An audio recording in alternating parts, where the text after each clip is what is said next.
Welcome to ভরপুর বিনোদন। ভরপুর বিনোদনে আপনাদেরকে স্বাগতম। জানিয়ে দেব আজকের খবরগুলো। মান্নার মৃত্যু মানে চলচ্চিত্রের অর্ধেক মৃত্যু হয়ে গেছে বললেন মিশা সওদাগর। জানিয়ে দেব বিস্তারিত।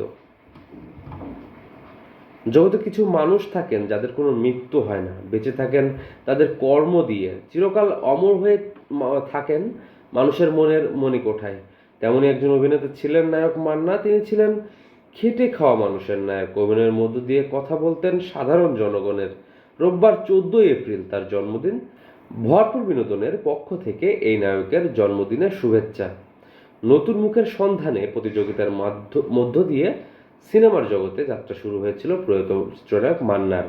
ক্যারিয়ারের শুরুতে একক নায়ক হিসাবে সৌভাগ্য হয়নি তার, এজন্য অনেক কাঠখড় পোড়াতে হয়েছিল। কাশেম মালার প্রেম সিনেমাটি হিট হওয়ার পর মান্নার জীবনের গল্প বদলে যায়। মান্না হয়ে উঠেছিল ঢাকায় সিনেমার যুবরাজ। এদিকে নতুন মুখের সন্ধান প্রতিযোগিতায় নিয়ে বড় পর্দায় পা রাখলে খল অভিনেতা মিশা সওদাগর নায়ক মান্নার সঙ্গে জুটি বেঁধে কাজ করেছেন অনেক ছবিতে। এই নায়কের জন্মদিনে ভরপুর বিনোদনের সঙ্গে কথা হয় মিশা সওদাগরের। মিশা বলেন, আমার দৃষ্টিতে মান্না মহানায়ক।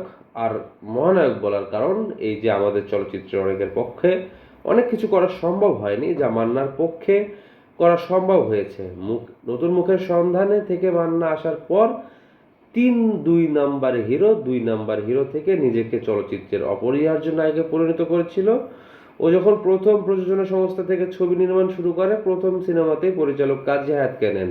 তাছাড়া একটি যুগান্তকারী পদক্ষেপ নিয়েছিল, সেটি হলো মৌসুমী আর শাবনূরকে কেউ এক সিনেমায় নিতে পারেনি কখনো, কিন্তু সেটি করে দেখিয়েছিল নায়ক মান্না। দুই বধূ এক স্বামী ছবিতে একসঙ্গে কাজ করেছেন মৌসুমী ও শাবনূর। তো আজকের খবর এই পর্যন্ত। পরবর্তী আপডেটের জন্য ভরপুর বিনোদনের সঙ্গেই থাকবেন। ধন্যবাদ।